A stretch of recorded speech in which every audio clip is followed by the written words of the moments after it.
오늘 하나님께서 우리에게 주시는 말씀은 히브리서 10장 36절로 39절 말씀입니다.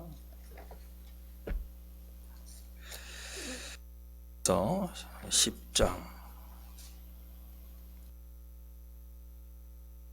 9절 말씀.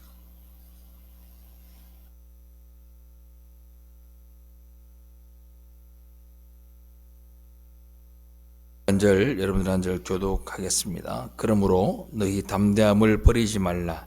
이것이 큰 상을 얻게 하느니라.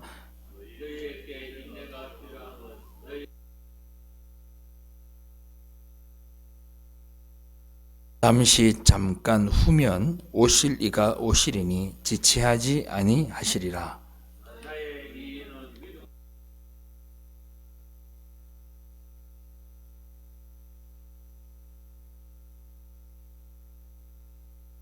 다시 봉독합니다. 우리는 뒤로 물러가 멸망할 자가 아니요 오직 영혼을 구원함에 이르는 믿음을 가진 자니라. 아멘. 할렐루야.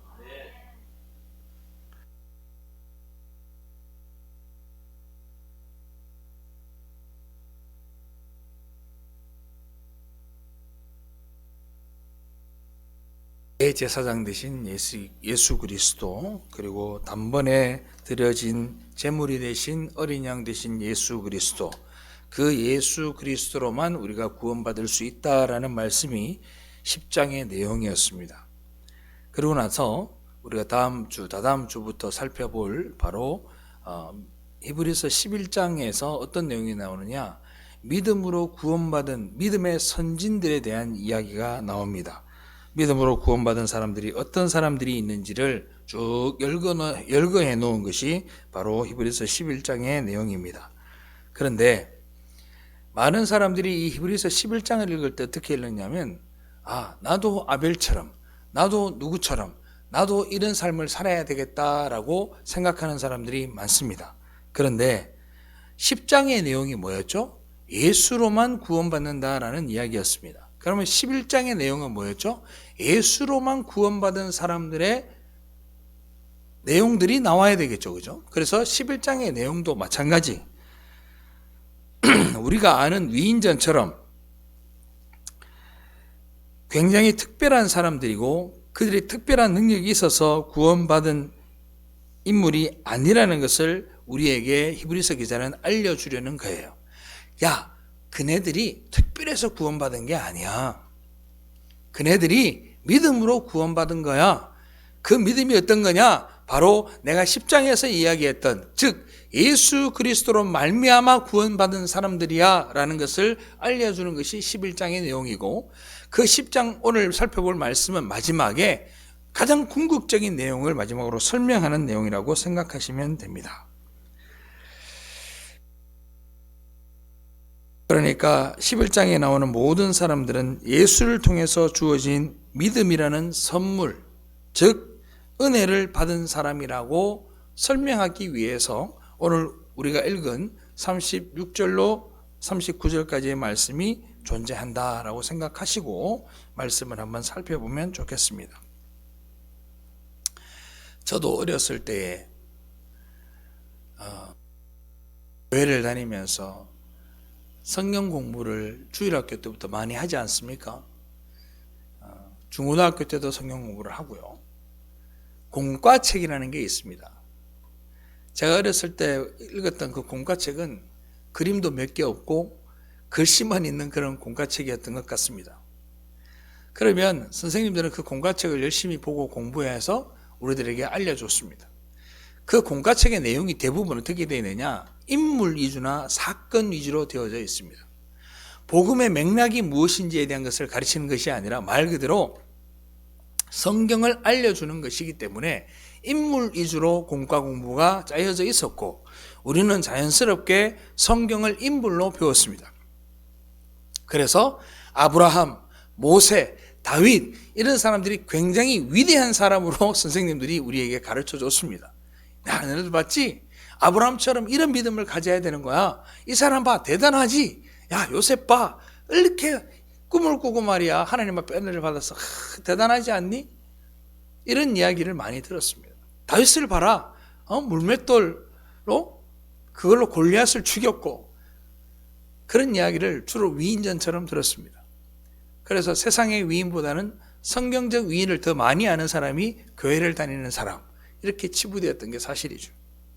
그런데 많은 사람들이 생각하는 것처럼 믿음의 선진들에 대한 이야기를 들으면 나도 그렇게 살아야지라는 생각을 하는 사람들이 많고, 그런 다짐을 하려는 사람들이 많습니다. 오늘 본문은 우리에게 인생의 삶을 통해서 구원과 믿음에 이르는 방법을 제시하거나 그들의 삶이 돋보여서 그들이 믿음의 조상이 되었다는 것을 말하는 것이 아닙니다. 오직 예수 그리스도 한 분만을 통해서 믿음에 이르게 되었고, 우리는 그로 말미암아 살게 되었다는 사실을 다시 한번 마지막으로 강조하고 11장의 그 믿음의 선진들에 대한 이야기를 하려는 거예요. 자, 36절로 37절 한번 보세요. 너희에게 인내가 필요함은 너희가 하나님의 뜻을 행한 후에 약속하신 것을 받기 위함이라. 잠시 잠깐 후면 오실 이가 오시리니 지체하지 아니하시리라. 아멘. 이 말씀은 히브리서 기자가 직접 기록한 것이 아니라 히브리서 기자가 구약 성경 하박국에 나오는 말씀을 인용하여서 쓴 글입니다. 즉 하박국 선지자가 이 글을 쓰고 난 다음에 수백 년이 지나서야 지금 잠시 잠깐 후라고 또 이야기가 나오는 거예요. 즉 다시 말해서 잠시 잠깐이라는 이 이야기는 우리가 알고 있는 잠시만, 잠깐만 하는 그 시간이 아닙니다. 이 시간은 하나님의 나라의 시간입니다. 하나님의 한날 한시가 천년 같고 만년 같을 수도 있는 것입니다. 왜? 하나님은 시간을 창조하셨습니다.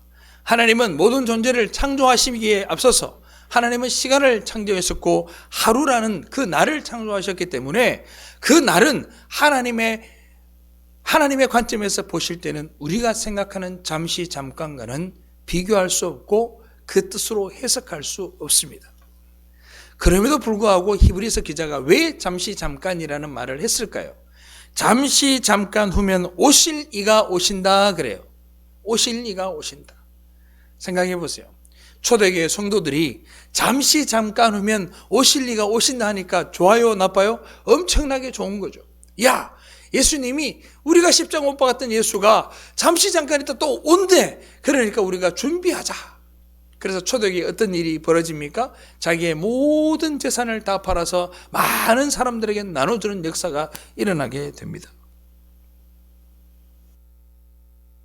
네, 히브리서 기자의 이 잠시 잠깐 오실 이가 오신다는 얘기는 뭐냐면 예수 그리스도가 다시 육신을 입어 이곳에 온다는 얘기가 아닙니다. 주님이 오실 그날은 세상의 끝날에 오시는 거고요. 오실 이가 오신다는 것은 이것을 성령을 이야기하는 거예요. 성령이 오니까 하나님은 떠났고 우리는 하나님을 주야장창 그냥 기다리는 존재로만 사람들이 생각을 합니다. 그렇지 않습니다. 주님이 가시고 난 다음에 40일 뒤에 누가 오셨습니까? 오순절날에 누가 오셨어요? 바로 성령이 오셨습니다. 성령이 오셔서 그들의 입에서 방언이 터지게 하고 그들과 함께 동행하는, 모든 심령마다 동행하는 하나님의 놀라우신 성령이 이 땅에 오셨고 그들과 함께 동행하는 하나님으로서의 모습으로 우리에게 다가오신 겁니다. 그런데 성령은 만져지지도 아니하고 볼 수도 없으니 그들이 생각하기에는 오실 분이 오지 않았다고 생각하고 있었던 거죠. 지금 우리도 어쩌면 마찬가지예요. 말씀을 통해서 우리에게 성령이 계시다고 아무리 이야기하여도, 여러분들이 예수를 믿으면 성령이 여러분들과 함께 한다고 강단에서 아무리 많이 선포되어도 여러분들은 실감하지 못합니다. 보이지도 아니하고 만져지지도 않습니다. 성령이 여러분들에게 보리떡 5개와 물고기 2마리로 5,000명을 먹이지도 않습니다. 눈먼 자를 눈뜨게 하지도 않을 뿐 아니라 아픈 자들을 낫게 하지도 않습니다. 그러니 우리는 실감하지 못하고 있습니다. 그냥 목사님이 그렇다 하니 그냥 그렇구나라는 정도로 감만 잡고 있는 거죠. 하지만 가만히 한번 생각해 보십시오. 여러분들이 성령이 있다는 증거를 여러분들의 삶에서 여러분들이 느낄 수 있는 길이 있습니다. 그게 뭐냐 하면 예수를 믿고 난 다음에 우리가 어딘가로 끌려가고 있다는 것을 여러분들이 경험하셔야 합니다.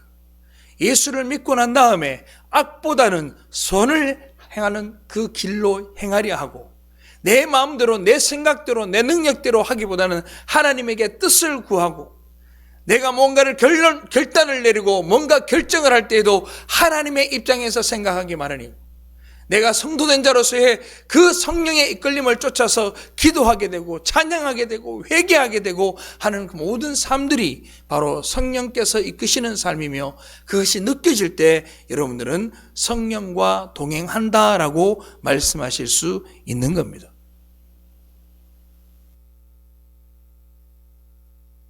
믿음을 가진 사람들의 마음에는 성령이 항상 머무르고, 그 삶을 성령이, 그리고 주님이, 하나님이 여러분들의 마음을, 여러분들의 모든 심령을 붙들고 계시는 겁니다. 그런 사람들을 성경은 뭐라고 얘기하느냐? 바로 따라합시다. 사로잡힌 자, 성령에 사로잡힌 자, 바로 성도라고 이야기를 하는 겁니다. 이러한 성령에 사로잡힌 사람들은 내가 예수 안에 있고 예수가 내 안에 있는 일을 경험하게 되는 거예요. 그래서 때로는 내가 주가 내 안에 있는 그 역사 때문에 우리는 많은 어려움들을 당할 때가 있습니다. 악행을 하려다가도 내 안에 있는 예수 때문에 멈칫하게 되고, 세상 사람들과 똑같은 판단을 하고 똑같은 생각을 하고 살려다가도 주님 앞에 와서 내 안에 있는 그 주님 때문에 주님 앞에 회개하게 되고, 나의 가슴을 찢고 주님 앞에 고백하는 그런 역사들이 나타나게 됩니다. 그러면 그럴수록 나라는 존재를 자꾸 삭제하게 돼요. 여기 고약한 김광수가 삭제하게 되고, 괴팍한 김광수도 삭제되게 되고, 성격 급하던 김광수도 삭제되게 되고, 자꾸 삭제되고, 나라는 존재는 자꾸 죽어져 가면서 주님 앞에서 자꾸 주님을 닮아가는 삶으로 변하게 되더라는 겁니다. 우리는 바로 주 안에서 자유함이라는 것을 경험하게 돼요.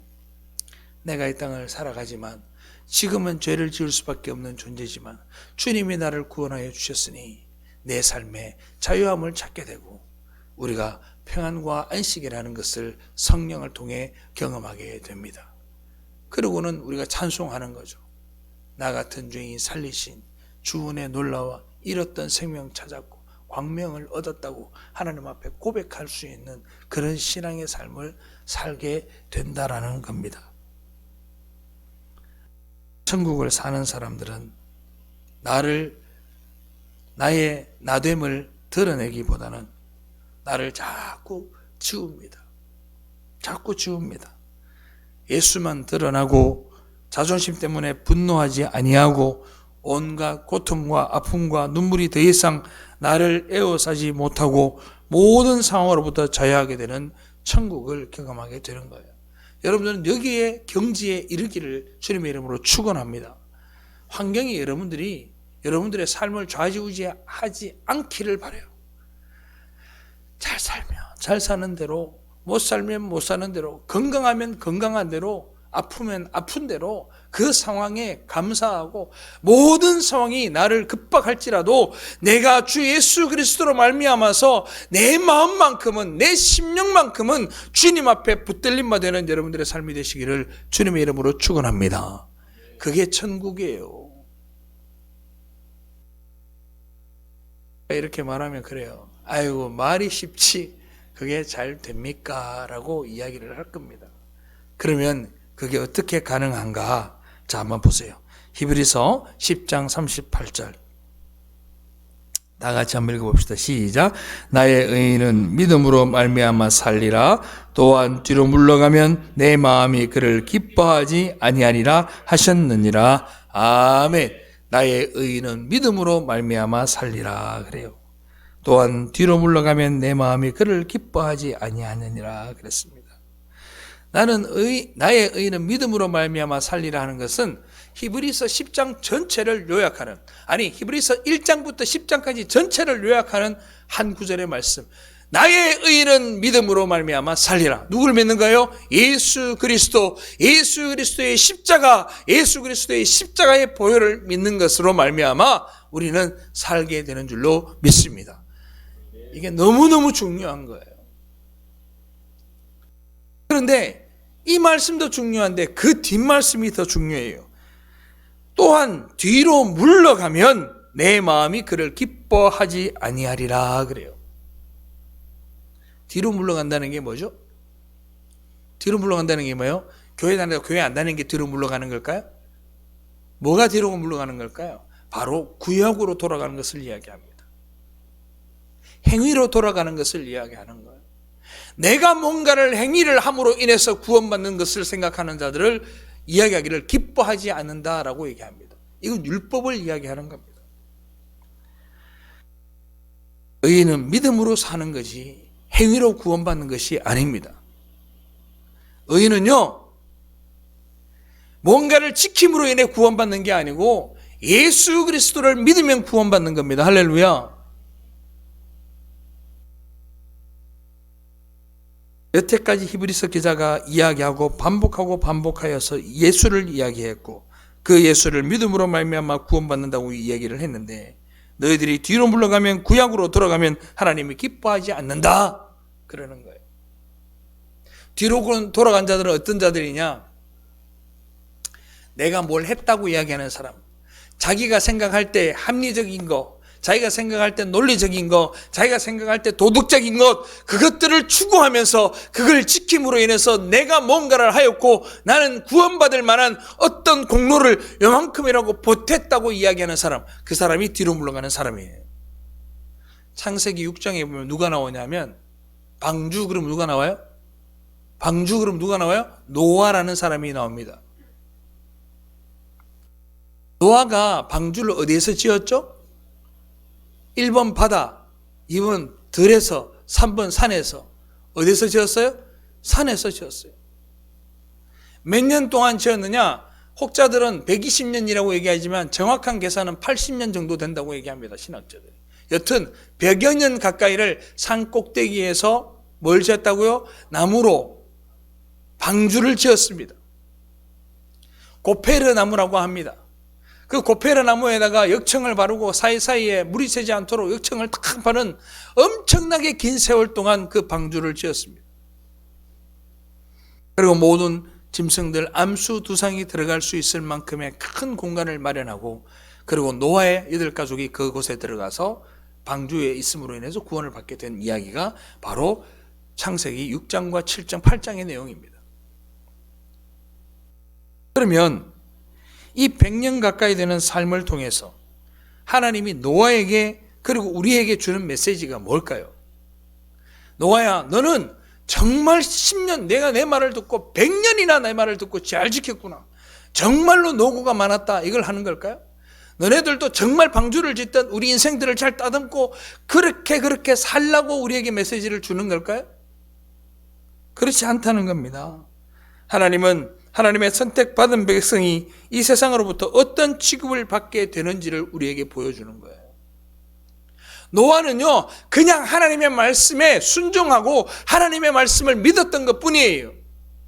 그 말씀을 믿음으로 말미암아 너네들이 얼마나 큰 고통을 받는지를 우리에게 보여주는 거예요.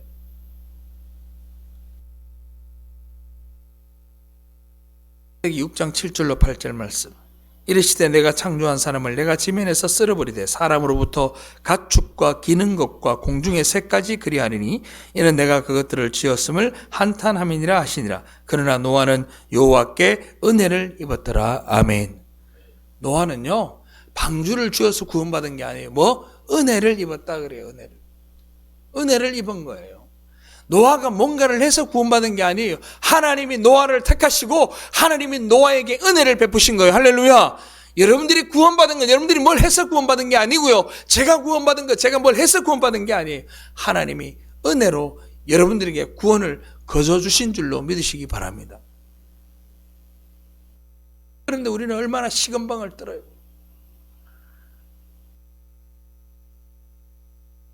그런데 그 은혜 받은 노아의 모습을 한번 보시겠어요? 노아는요, 은혜를 받았어요. 그리고 하나님의 말씀을 받아서 방주를 지었습니다. 방주를 지었어요. 하나님의 은혜를 받고 방주를 지었단 말이에요. 그런데 100년 가까이 되는 시간 동안 방주를 지을 때 얼마나 많은 사람들이 비난하고 조롱했겠습니까? 세상 사람들이 바라볼 때는요,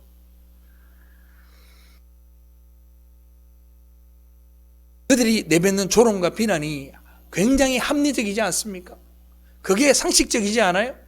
산꼭대기에 배를 지어요. 요즘은요, 배를 지으면, 산꼭대기에다 배를 지으면 사람들이 뭐라 생각해요? 아, 카페 하려는가 보다, 이렇게 생각했죠. 그죠? 그럴 거 아닙니까? 저 숲속에다가 산골짜기에다가 해놓으면 아, 펜션 하려는가 보다, 이렇게 생각할 거 아니에요. 방주 펜션 얼마나 좋아요. 그런데 이때 당시에는 그게 아니란 말이에요. 산꼭대기에서 모든 나무를 온 가족이 매달려서 80년을 그 방주를 지었습니다.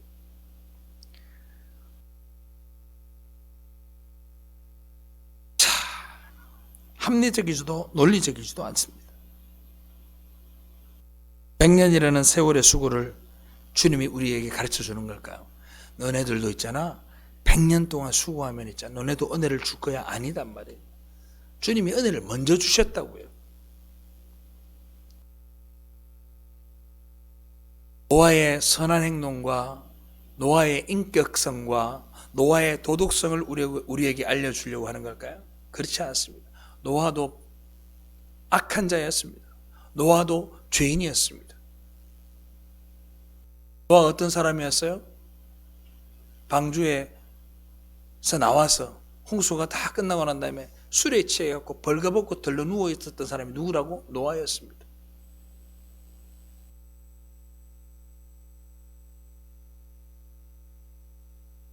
하나님은 우리에게 보이지 않는 부르심으로 그리로 이끄시고 순종하는 자들에게 세상으로부터 조롱받고 비난받게 하셨지만 하나님 우리에게 그런 거야. 야, 너는 내 아들이야, 너는 내 딸이야 하고 지명하여 불러주셨는 거예요. 믿음은 그런 겁니다. 합리적이지도 논리적이지도 도덕적이지도 않습니다. 따라합시다. 믿음은 영적인 것이다. 믿음은 영적인 것이에요. 예수 그리스도를 통한 말씀으로만 우리에게 주어지고 성령으로만 역사되어진다는 사실을 여러분들이 알 수 있게 되기를 바랍니다. 아무리 생각해봐도 이 노아가요, 세상 사람들이 바라보면 미친놈 소리 듣기 딱 좋았던 거예요. 자, 한번 상상을 한번 해봅시다.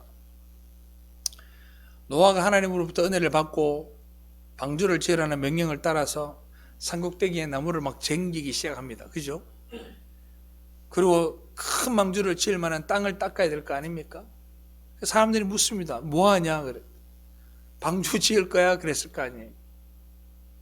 그러면 그 사람들이 카페 할 거니? 이렇게 묻지는 않았을 거 아닙니까? 하루 이틀 지납니다. 1년이 지납니다. 저 병신들, 나쁜 놈, 아우 저 바보들, 저런 멍청한 놈들이 있나 산꼭대기에다가 이랬을 거 아니에요. 그리고 2년이 지납니다. 10년이 지납니다. 30년이 지납니다.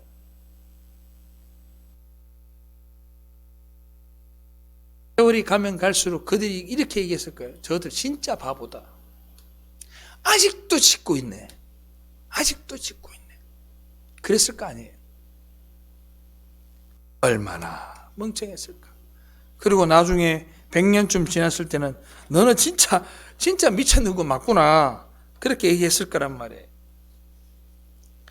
를 지으면서 노아와 노아의 가족은 스스로를 자꾸 죽입니다. 그렇지 않겠어요? 자기들 눈에도 보이는 것들이 얼마나 많겠습니까? 산꼭대기에서 방주를 짓지 아니하고 자기들도 누릴 수 있는 것들이 얼마나 많겠냐고요. 죄악 속에서, 많은 번영 속에서 그들도 누리며 살고 싶은 마음이 얼마나 있었겠습니까? 그런데 날마다 자신의 생각과 자신의 뜻을, 자신의 의지와 능력들을 자꾸 죽여가며 하나님께서 명령하신 그 방주를 날마다 날마다 지어갑니다. 우리는 날마다 죽어지는 거예요. 그런데 한쪽은 하나님의 뜻을 받아서 날마다 죽어지는 반면에 한쪽은 내가 왜 죽어야 되는지를 모릅니다.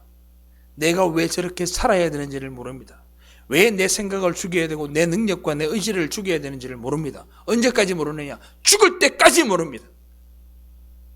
죽을 때까지 몰라요. 내가 왜 죽어야 되는지 모릅니다. 이게 세상이고 율법주의입니다. 히브리서 기자가 얘기하는 겁니다.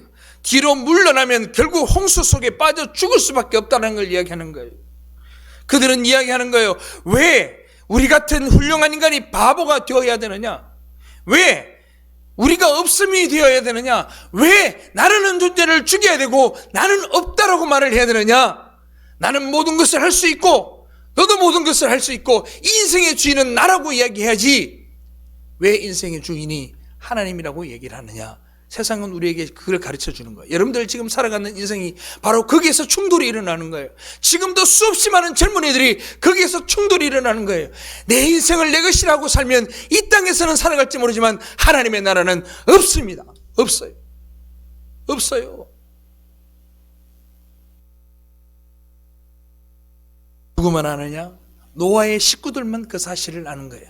내가 왜 죽어야 되는지, 왜요? 언젠가는 홍수가 온다는 것을 알고 있었기 때문에, 언젠가는 하나님이 이 때를 모든 것을 정리하시고 그들을 멸망시킬 날이 온다는 것을 알고 있었기 때문에 우리는 그래서 지금 이 말씀을 붙들고 살아가는 거예요.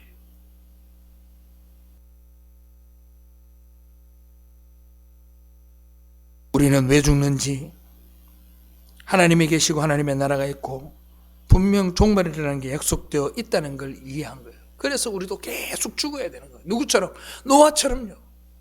노아의 가족들처럼요. 100년 동안 죽는 거예요. 그냥 계속 죽는 거예요. 주님 나는 없어요. 내 생각이 아니게 없어서.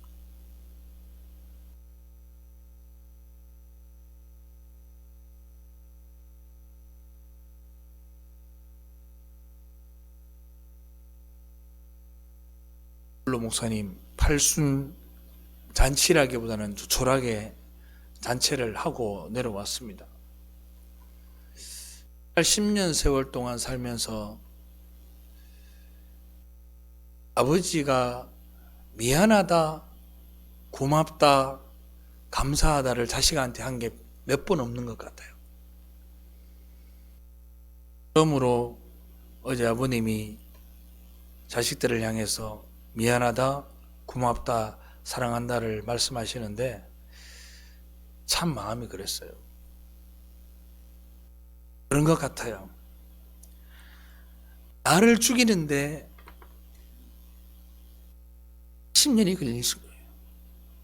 나를 죽이는데 50년이 걸리더라고요. 내가 살면요, 다른 사람이 죽어요. 내가 살면요, 내 육신은 살지 몰라도 내 영혼은 죽습니다. 그런데 어제 17명의 식구가 모여서 아들, 손자, 며느리 다 모여가지고 함께 예배 드리고 축하하고 사진도 찍고 식사도 하고 하는데, 거기에 가만히 생각해 보니까 그런 거예요. 내가 이어서 있는 이 김광수 목사가 내가 죽었으니까 이게 가능한 일이구나 싶더라고요. 그래서 속으로 감사했어요. 제가 아버님한테 공로패를 하나 드렸어요. 감사하고 사랑한다고 하면서 공로패를 드리는데 여러 가지 감정이 오가더라고요.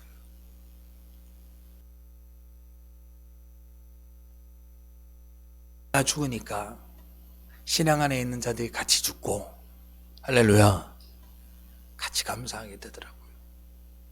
우리는 노아의 가족처럼 나를 죽일 수 있기를 바랍니다. 꼭 여러분들도 정말 주님 말씀 붙들고 나를 죽이시길 바라요.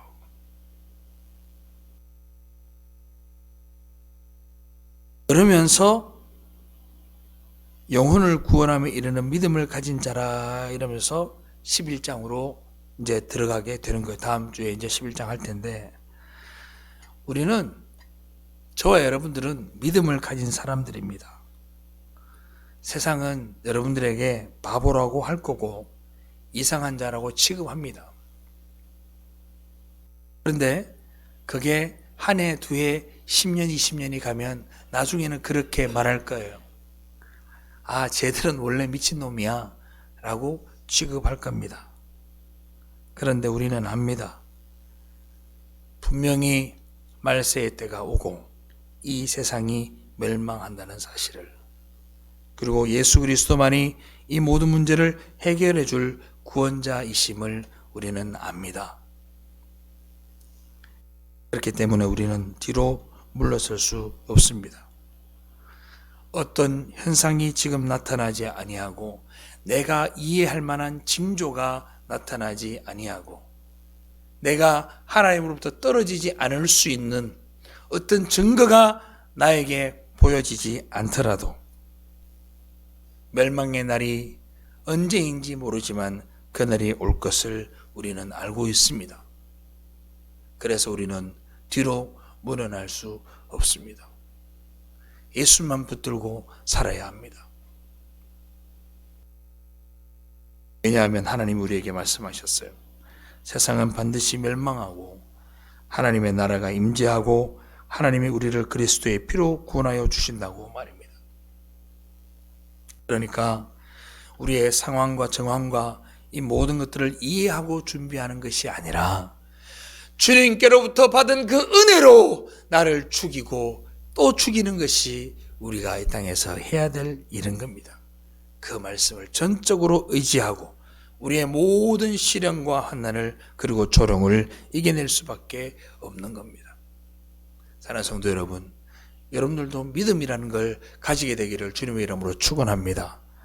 세상이 말하는 선을 행하고 세상이 말하는 의를 추구하기 위해 내 생각과 내 능력과 내 의지로 이 인생을 내 마음대로 살아가지 않고 십자가의 날마다 나의 생각을 못 받고 나의 능력을 못 받고 나의 의지와 나의 마음을 못 박아서 오직 예수 그리스도의 은혜로만 내 삶을 주관되게 하는 것이 바로 믿음의 삶이라는 것을 우리가 알아야 합니다. 사랑하는 성도 여러분, 교회는 이러한 처지에 있는 자들이 예수만 바라보고 서로 격려하고 서로를 위해 기도하는 곳입니다. 자기의 자랑이 있는 곳이 아닙니다. 그리스도의 보혈만 이곳에 흐르게 하는데 모든 에너지를 쏟아야 합니다.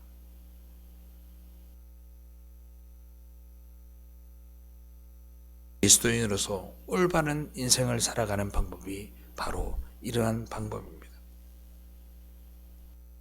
그래서 방주를 짓는 것, 그 노고도 노고지만 주님이 우리에게 알려주고 싶은 것은 그걸로 인해서 우리가 받게 될 조롱과 비난을 이겨낼 것을 우리에게 격려하고 계시는 거예요.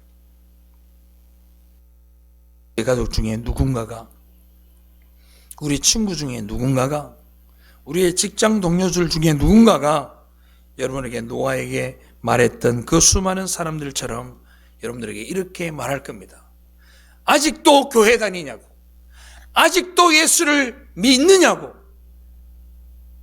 아직도 그 교회에서 섬기냐고, 언제까지 예수를 믿을 건데 예수를 믿으면 술이 나오나 밥이 나오나 떡이 나오느냐고 이야기하는 사람들이 있을 겁니다. 하지만 우리는 물러날 수 없습니다.